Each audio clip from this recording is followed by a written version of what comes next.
Mr. President, what do you say to people who view that luxury jet as a personal gift to you? Why not leave it behind? Your ABC fake news, right? Why not? It's only ABC. Well, a few of you would. Let me tell you, you should be embarrassed asking that question. They're giving us a free jet. I could say, no, don't give us. I want to pay you $1 billion or 400 million or whatever it is. Or I could say, thank you very much.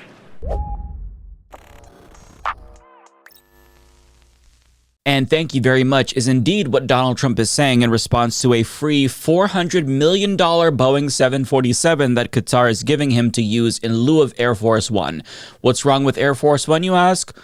I don't know, but this new luxury jet is being described as a palace in the skies, so I'm assuming it's better than Air Force One in many ways. And according to Trump, it's not corruption because even though he'll personally benefit from this gift, it really is a gift to the country if you think about it, because ownership of the plane will be transferred to the Trump Presidential Library at the end of his term. So we all benefit from it. In that sense, I guess. Also, Qatar definitely doesn't want anything in return, wink, wink. So there's nothing to see here, folks. And on top of that, to make you feel even better about this, the gift was approved by Attorney General Pam Bondi, a former partner at Ballard, which lobbied on behalf of the Qatari government. So, you can take comfort knowing that somebody as neutral as her would never greenlight a gift from the foreign government she once lobbied for if she thought that it was being done to curry favor with the administration that she currently works for. Therefore, since it's being permitted by the Attorney General, who definitely doesn't have a conflict of interest herself, of course, Trump says that he'd be stupid to not accept this gift. According to Axios, he explained, "I think it's a great gesture from Qatar. I appreciate it very much. I would never be one to turn down that kind of an offer." Oh, we know, buddy. I mean, I could be a stupid person and say, no, we don't want a free, very expensive airplane. You could, which would be ethical, but we all know that you won't. But the other problem is that this is a violation of the U.S. Constitution, specifically the Emoluments Clause. Not that that's ever deterred Trump before, but nonetheless, Common Dreams reports Robert Weissman, co-president of the watchdog group Public Citizen, said in a statement that Trump's plan to accept a luxury plane from Qatar is blatantly unconstitutional, a textbook violation of the Emoluments Clause. The concern with foreign gifts is that they can sway a president's policy and predilections, and there's little doubt that Qatar wants to give Trump a palace in the sky for exactly that reason. And in addition to this gift, as AP reports, the Trump organization just struck a deal with Qatar at the end of May to build a golf resort in their country, which will net them lots of money in tourism dollars and also be beneficial for Trump and his family as well. So the obvious concern here is whether or not these business deals and gifts would influence Trump's decision-making as it relates to foreign policy regarding Qatar. But thankfully, the press secretary is assuring us that we have nothing to worry about. What could you tell us about this luxury liner that looks like a hotel in the air? Well, the Qatari government has graciously offered to donate a plane to the Department of Defense. The legal details of that are still being worked out. But of course, any donation to this government is always done in full compliance with the law. And we commit ourselves to the utmost transparency, and we will continue to do that. Do you worry that if they give us something like this, they want something in return? Absolutely not, because they know President Trump and they know he only works with the interests of the American public in mind. Oh, okay. So since the administration that accepted this bribe says that there's nothing to be worried about, I guess there's nothing to be worried about. This is wild to me. And what's so funny is that Trump was apoplectic when a reporter dared to ask him about the unethical nature of this. Bro, this is the most obvious corruption that we've ever seen out in the open. But yet they are applauding themselves for being transparent.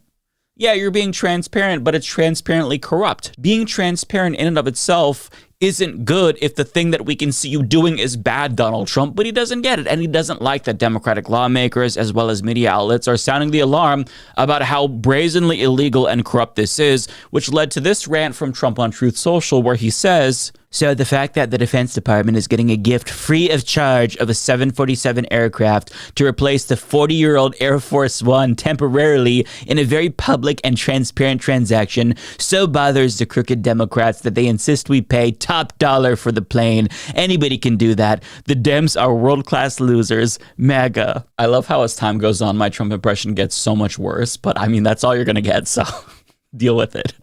But I mean, He's basically insinuating that Democrats would rather waste money and pay top dollar for a luxury plane that is being offered for free. But if I had to guess, they would say, well, you don't need this because Air Force One is the best of the best. So you don't need a luxury in the sky. I get that you're, accustomed to nice things and you shit in a gold toilet. But what's wrong with Air Force One? Just because it's old doesn't necessarily mean that it's bad. But the core problem that Democrats have, obviously, is that this is a brazen conflict of interest and it's unconstitutional. That is their main concern, not that, oh, we're going to pay, we have to pay if they don't give it to us. No, you don't need the fucking plane. But in a surprising turn of events, it's not just the Democrats who are concerned, because some MAGA grifters, some of the biggest MAGA grifters, have decided to publicly denounce Trump's shamelessness. For example, Tim Pool responded to that Trump Truth Social by saying, it bothers basically everyone. And the biggest Trump bootlicker in the country, Laura Loomer, chimed in with a lengthy denunciation, writing, I love President Trump. I would take a bullet for him. That's weird. But I have to call a spade a spade. We cannot accept a $400 million, quote, gift from jihadists in suits. Oh, that's racist. The Qataris fund the same Iranian proxies as Hamas and Hezbollah, who have murdered U.S. service members, the same proxies that have worked with the Mexican cartels to get jihadists across our border. That's bullshit. This is really going to be such a stain on the admin if this is true. Oh, this will be a stain. And I say this as someone who would take a bullet for Trump. We know you just said that. Holy shit. I'm so disappointed. This is unhinged, even if she's correct for the wrong reason. Mark Levin responded to her tweet with a ditto. He also passive-aggressively subtweeted Trump with articles about how Qatar is bad before going back to calling Democrats communists. And Laura Loomer made similar remarks about how Qatar funds the Muslim Brotherhood and ends by saying that this move helps to facilitate the, quote, Islamic takeover of our country. Yes, because by accepting this gift, Trump agrees to convert the country to Sharia law by 2026. Is that what she thinks is happening? So, I mean, as you can see, they're not necessarily against it for principled or legal reasons. They're against it because they view this through the lens of Muslims bad and not corruption bad. And that's obvious because if they were outraged by Trump's corruption in particular, they would have spoken out much sooner about the backdoor bribery scheme that he set up the day before he was sworn in. I'm, of course, talking about the Trump meme coin. And to his credit, Senator Chris Murphy has been the loudest at sounding the alarm about how this might be the most corrupt thing a president has ever done. I mean, this is corrupt on its face, but it is likely illegal. You probably don't have to scratch very deep to find an instance where the president has received an enormous infusion of cash to his crypto coin from a CEO or foreign oligarch who is then asking for a favor from Donald Trump. I mean, this is unethical, corrupt, but likely illegal if any prosecutor worth their salt was trying to even scratch the surface. But to the extent it's not already apparent that a president of the United States should not be running a backdoor bribery scheme, the equivalent of posting your Cash App on the White House webpage, then we should make it crystal clear that that's illegal. If we were doing our job, we would pass legislation saying that no president can monetize the White House by owning a crypto coin that he uses the official channels of the White House to sell to the public, to CEOs, to Saudi princes, and anybody else who has business before the United States Congress, so before the White House. That sounds pretty bad. I mean, can you imagine if Biden did this? If he set up a meme coin the day before he was sworn in?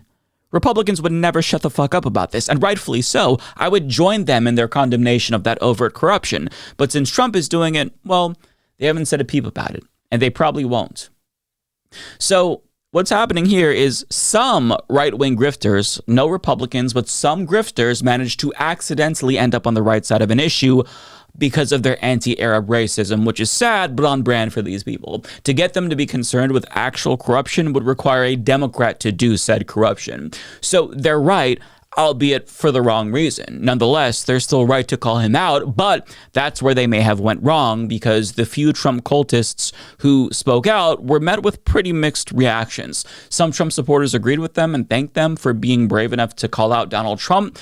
Others were very mad that they dared to criticize Daddy. To show you what I mean, some of the top responses to Tim Pool were not happy about his position, writing, Trump is going to squeeze every country to get as much as he can from them to make up for the years of unfair trade. Oh, so this is 4D chess, I guess. He is right. Only morons are upset that he didn't pay. They would be so much happier if we spent $400 million in tax dollars on it. We don't need the jet, period. Why aren't they pointing this out? This person says, what bothers you more, Timmy? A temporary Air Force One we get for free that actually is up to date and will then be turned over to government? Or Boeing pissing away $3.9 billion of taxpayer money and still can't seem to finish the job? Another person adds, no, it doesn't bother everyone. It bothers you, not me, not everyone. Psst. Sia replies, pointing out that the overwhelming majority of people in Tim Pool's replies were against him. Now, the responses to Mark Levin were much more measured, with people not feeling too strongly about it either way, but mildly opposing it. Laura Loomer, however, had some very different responses, we'll say,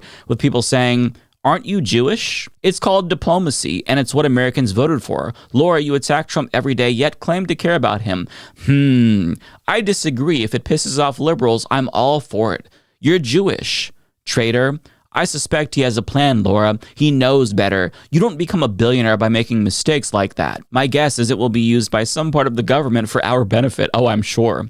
Laura Loomer reminds me of the girl you date once. It doesn't go well, and you don't date again, but she spends the next 6 months trying to get back in your life. It's horrible to go through if you're the guy, but fascinating if you're the friend listening about it. Pretty sure this is fake. But to be fair, there was a sizable portion of people agreeing with her, saying that they didn't trust the plane because it was coming from Qatar, and pointing out that the optics were bad. So there was a range of responses, from agreement to disagreement to straight up anti-Semitism from Nazis who coincidentally align with the Trump movement on a lot of things, which is interesting. I wonder why that is.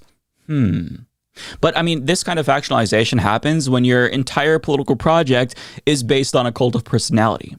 So many people will never be able to fight through the cognitive dissonance and accept that Trump did something bad. And if they see something that they don't necessarily agree with or instinctively feel icked out by, I mean, they're just going to think that Trump has a broader plan, just like God always has a plan. And they're too stupid to comprehend the 5D chess moves that Donald Trump is making. So they just have to trust the plan and shut the fuck up and accept that daddy can never do no wrong. I mean, there's no underlying principles driving MAGA. It's just straight up racist grievance politics. That's what this entire movement is based around.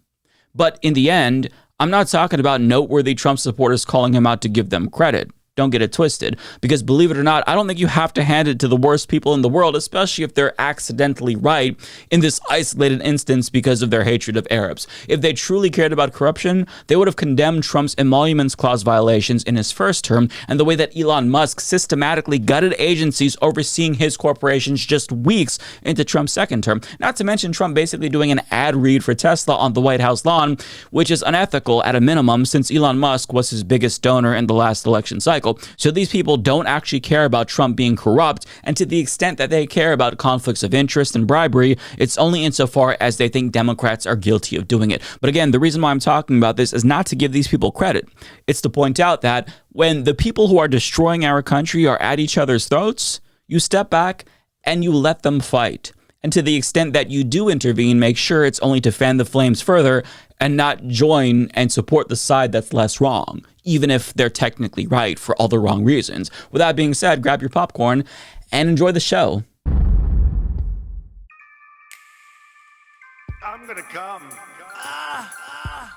Do not come. Come.